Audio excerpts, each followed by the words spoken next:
subscribe Berita Surakarta.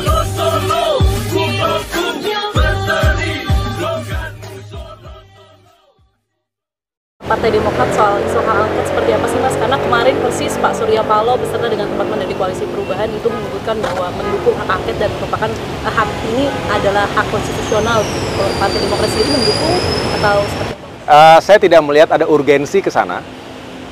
Bukan hanya karena Demokrat saat ini adalah bagian dari pemerintahan, tetapi juga saya melihat bahwa walaupun sekali kita menghormati, penghitungan masih berlangsung ya, bagaimanapun kita menunggu secara formal dan resmi oleh KPU, tetapi bisa dilihat secara rasional juga hasil penghitungan sementara terkait dengan Pilpres ini sudah menempatkan pasangan 02, Prabowo Gibran sebagai kandidat yang unggul dan jauh, unggulnya marginnya besar. Jadi tidak bisa saya tidak melihat ada sesuatu yang sangat aneh di situ karena memang jaraknya jauh. Ya, tetapi saya juga sebagai seorang Demokrat menghormati siapapun di negeri kita, partai manapun, tokoh manapun yang ingin menggunakan hak konstitusional, silakan. Tetapi kami dari Partai Demokrat secara tegas mengatakan kami tidak melihat ada kepentingan itu.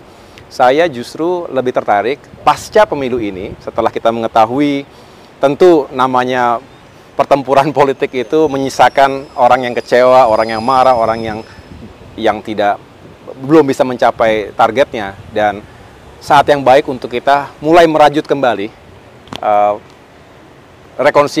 rekonsiliasi bangsa, dan itu harus kita tunjukkan secara genuine.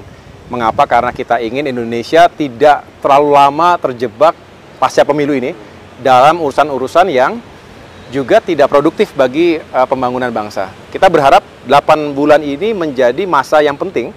Transisi kepemimpinan nasional itu harus dikawal dengan baik. Justru Demokrat bersyukur karena bisa terlibat secara langsung dalam masa transisi ini. Karena bagaimanapun ini masa yang paling penting. Saya tahu pasti Pak Presiden Jokowi telah mempersiapkan langkah-langkahnya sebelum nanti menyerahkan tongkat estafet tersebut kepada Bapak Prabowo, insya Allah ya.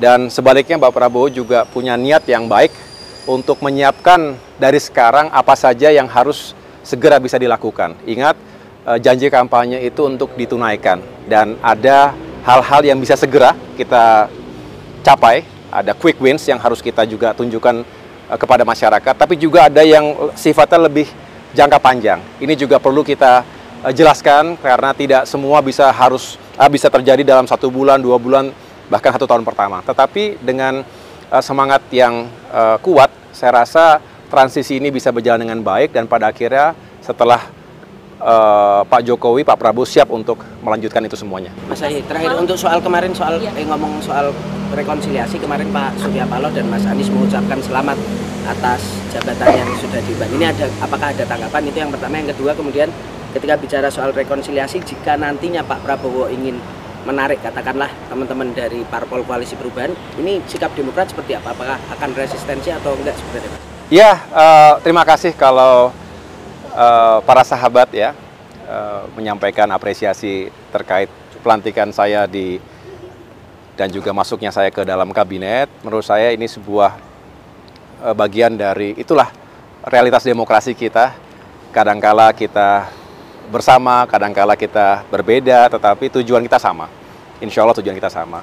Dan bagi saya ketika ada niatan untuk terjadi penggabungan atau perkuatan koalisi, tentunya sebagai Presiden yang terpilih Bapak Prabowo Subianto merupakan pemimpin koalisi Indonesia Maju. Saya menghormati betul apa yang beliau harapkan atau inginkan, tetapi saya juga senang karena Pak Prabowo itu selalu mengajak kita untuk bertukar pikiran, tidak yang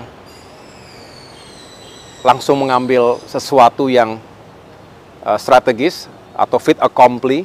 Tidak demikian, beliau selalu justru menyampaikan terus bagaimana pendapatnya. Nah, yang penting kita punya ruang itu, dan saya rasa kalau kita punya ruang itu, kita semua merasa terwakili, pikiran juga aspirasinya.